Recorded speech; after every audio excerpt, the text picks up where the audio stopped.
Hey everybody, and welcome to the, what is it? April wrap-up? Forgot my mic there.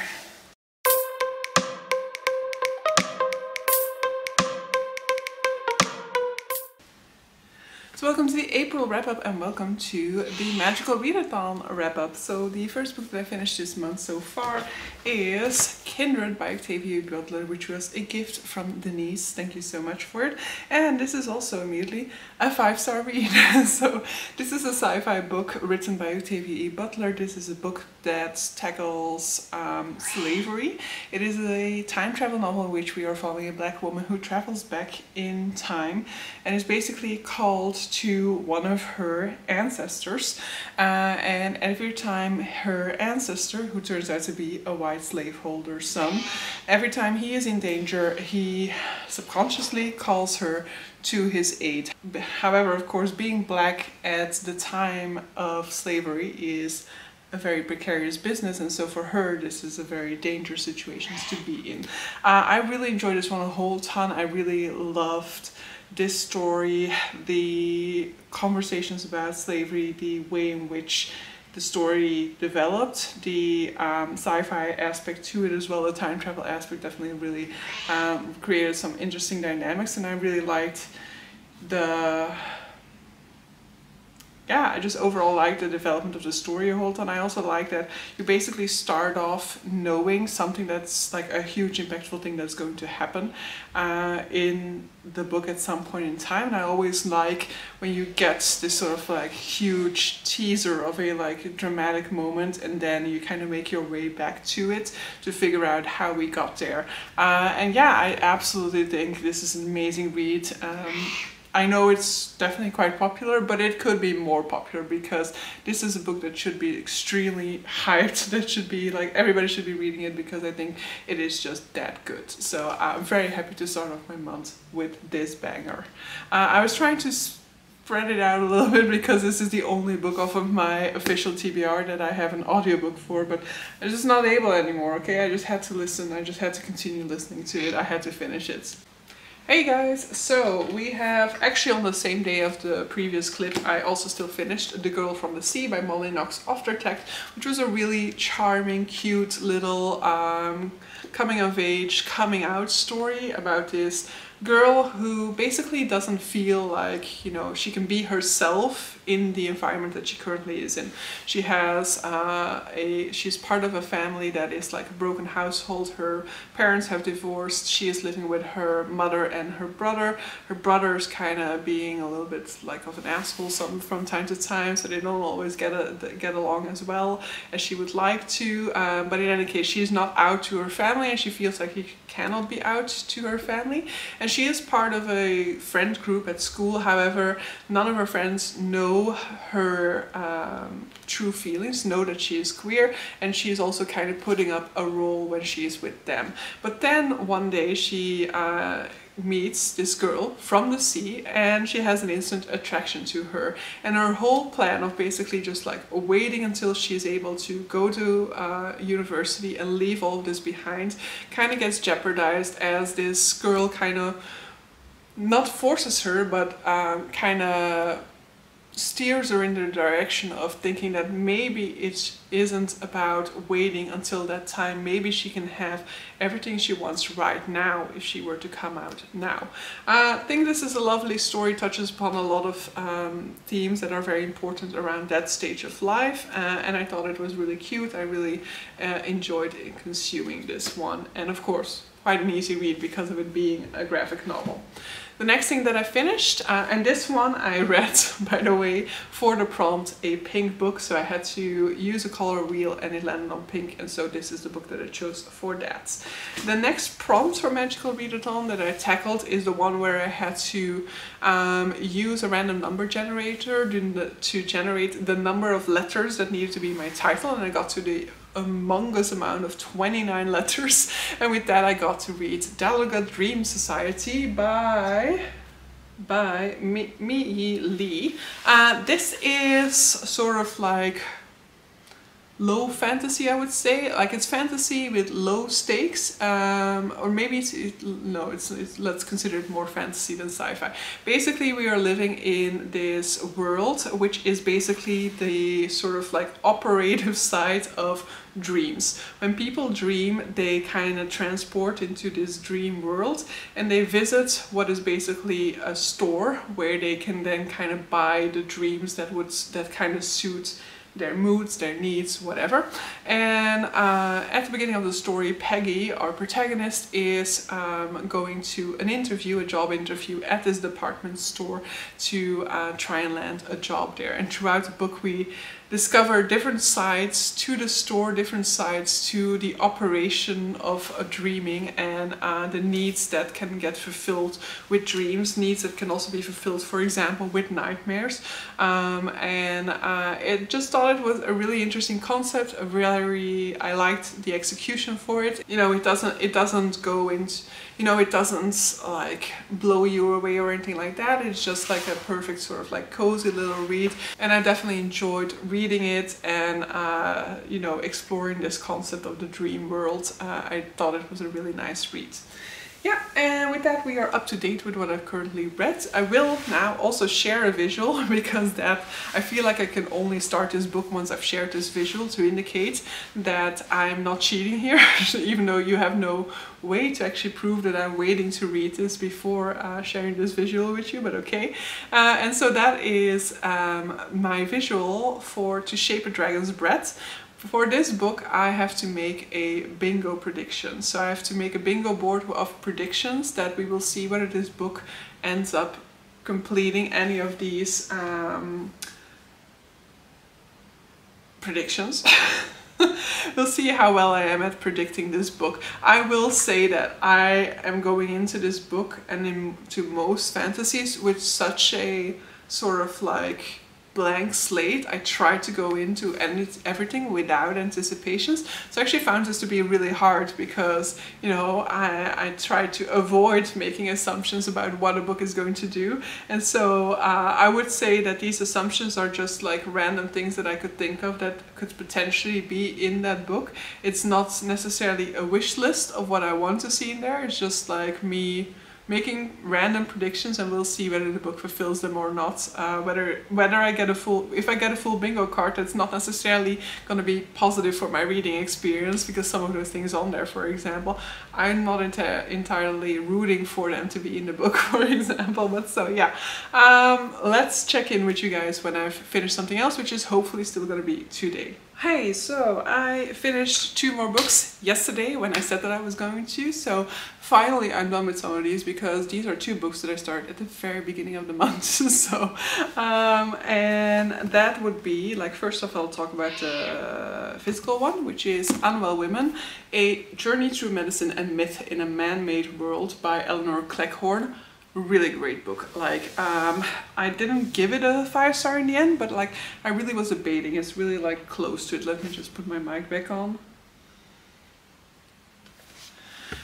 So this is a book that explores the way that women have been mistreated throughout medical history, from like the Greek era up until like more or less present day time, kind of looking at, you know, attitudes towards women and the way that women's pain has not really been taken seriously throughout the centuries, and the way that, you know, certain diagnoses for women were kind of like brought to life, and then like every single problem that a woman had would be blamed on that, you know, like, oh, you're having abdominal pain, you must have hysteria, you know, and all of those things, and how a lot of like our symptoms have been put on you know, our weaker emotional state, the way that men used to think of women.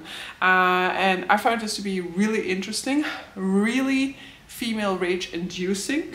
So if you read this, you will definitely be feeling a lot of those sort of like men moments. It's of course not men it's not all men, it's just the institutions and the attitudes that were prevalent and just like rife within society, and that were not challenged because women were not given a voice at that point in time. And I found that to be really interesting. Maybe I would have liked a little bit more on just like current day situation, like where are we now, what is the current scheme of things. But of course it is a journey through history, so it's focusing on that historical perspective.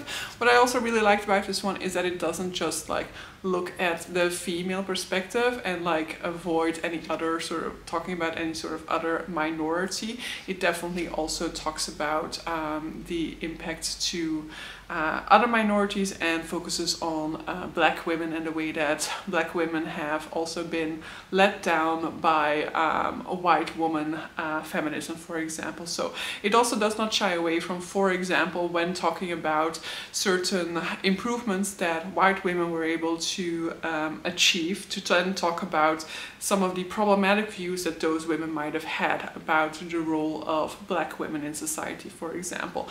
So I definitely think that that was a nice balance, and that I really respected it for also doing that, for just not being like, hail this person who was able to get huge improvements in the hygienic sanitary situation for women, but who actually secretly thought that, you know, like every black person should basically just disappear from the world, and who actually wanted every disabled person to disappear from the world.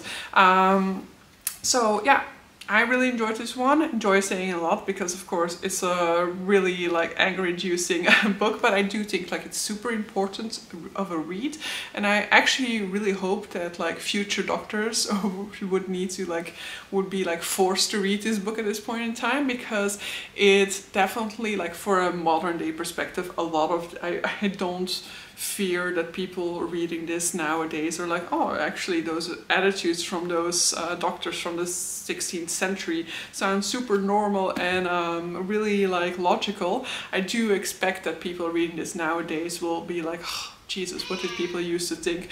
But it highlights the fact that in a medical profession, you are still a human being, and we all have our own sort of like subconscious opinions about certain things, and there is a risk with a position of such authority for those opinions to bleed into your work and to bleed into your diagnoses. And so a book like this, reading a book like this while you are starting medical profession, could be a nice way to kind of highlight to you the importance of making sure and critically thinking about your own thought process as a medical doctor, as somebody in a medical profession, to be like, am I making these decisions out of pure objectivity, or is perhaps some of my preconceptions about what a woman is or about race, are those bleeding into my thought process, for example.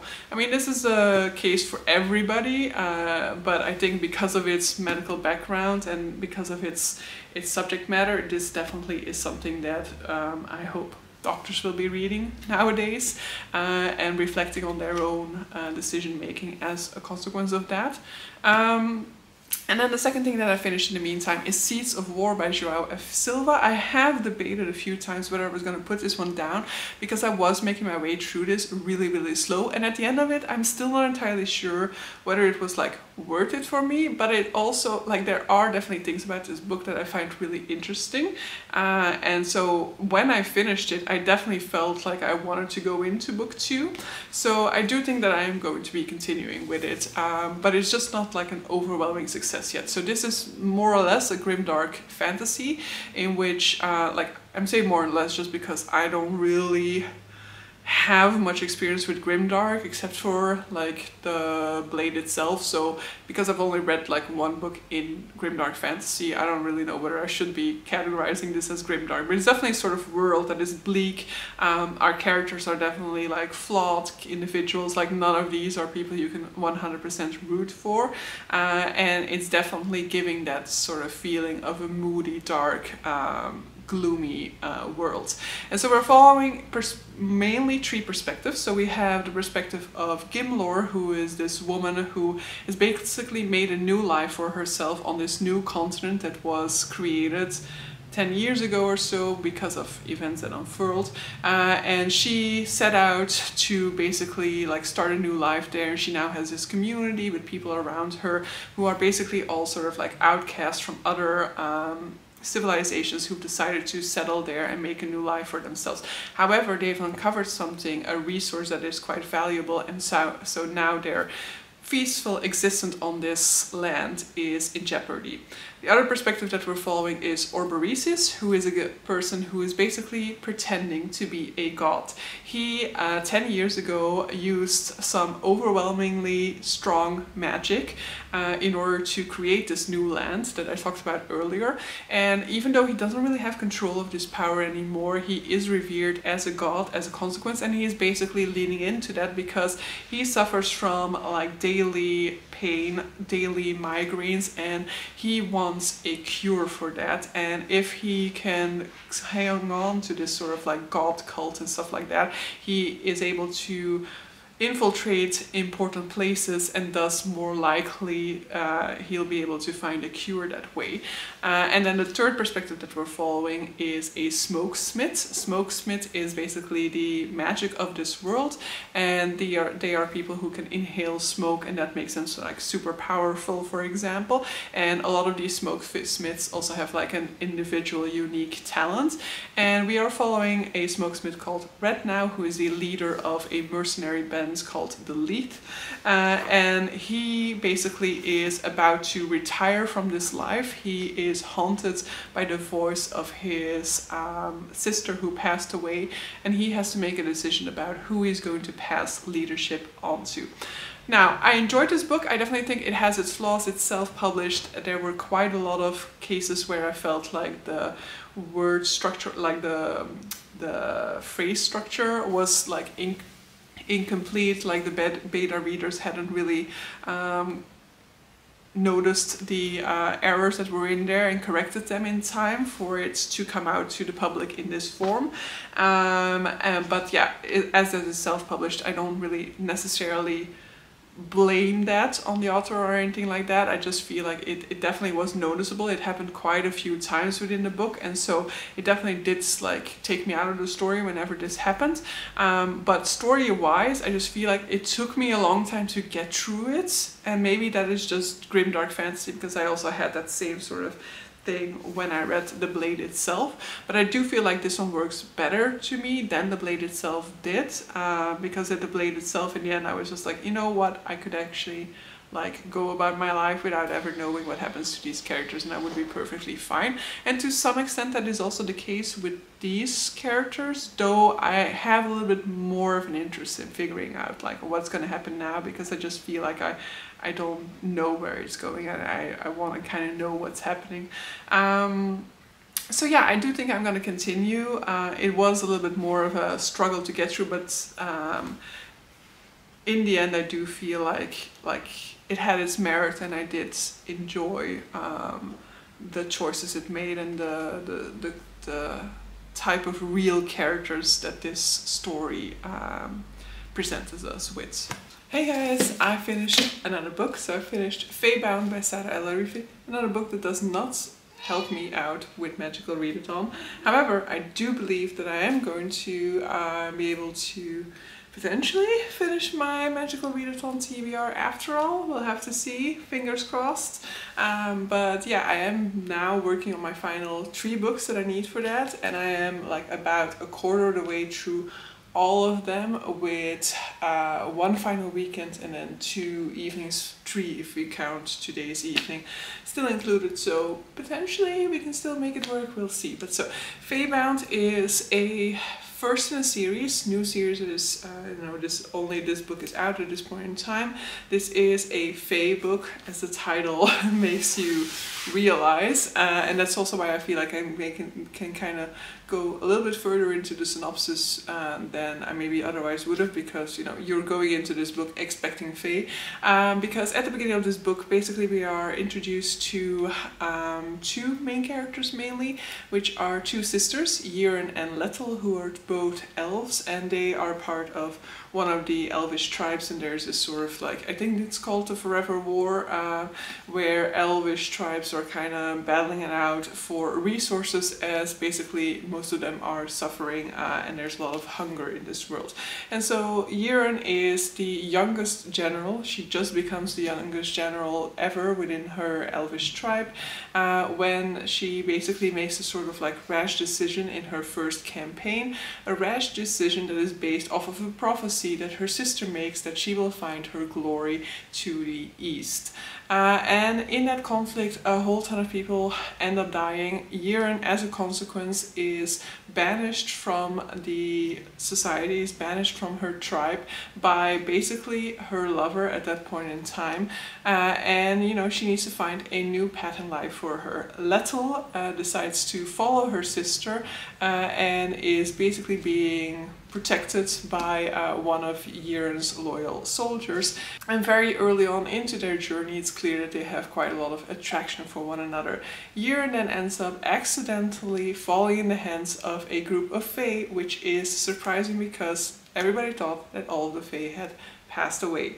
Now, this book, to me, is sort of like middle of the road. I feel like it had a little bit too many conveniences, and I feel like a lot of times people mention conveniences in plots, and I'm like, oh, well, I didn't really notice it, but I definitely did notice it with this book, that there were a few cases in which I was like, okay, like either I missed certain aspects of this book, or it skipped it, or you know, like it wasn't thought through, but like some things just didn't make sense to me, and then other things were just like, okay, how does she conveniently find this out?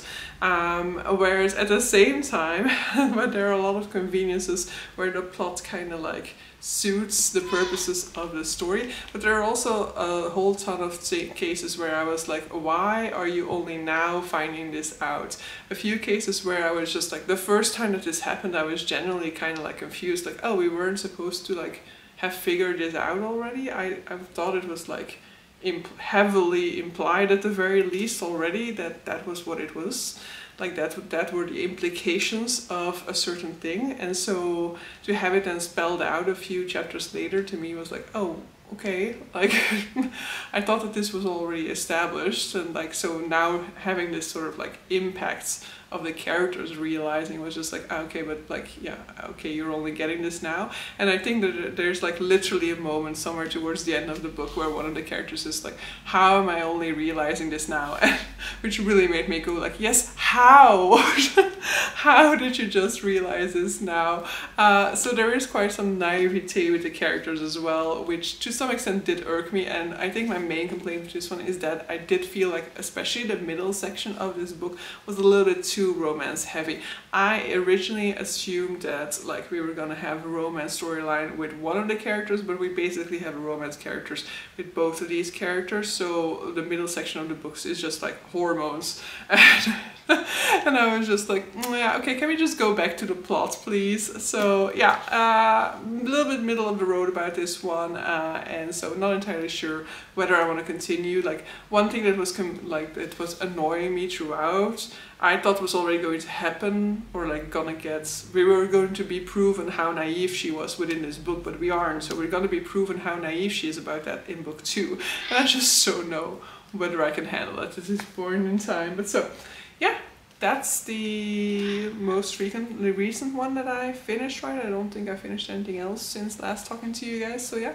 Future Cleo can take it away with hopefully some more books to finish still within this month. So Future Cleo will have to disappoint because I did not finish another book. So I was so close, like really 50 pages away or so from finishing the final, no, not the final one, I'm finishing one of my books, the final one for my Rift Architect calling, but also the first one for my Illusionist Rogue calling. So I said last time I was working on 3 books. I'm basically, one of them I'm basically made almost no progress in since that time. The other one I've been using it on my commute, so I'm a little bit further into, but then I also was like wrong about where I was at the point in time that I gave you guys that update. So I'm like a third of the way into that one at this point in time, and then the other one I'm like 90% into, so very close to finishing, but I didn't finish a single other book, so this is basically where my wrap is going to end. So sorry for leaving you in suspense when it comes to my Magical Readathon wrap up, and in suspense when it comes to my bingo prediction for To Shape a Dragon's Breath, but you'll just have to wait until the May wrap up to find out whether I was correct about my assumptions for that book. So yeah, a little bit of a weird note to end on, but so yeah, thank you guys for watching, see you guys for the next one, bye!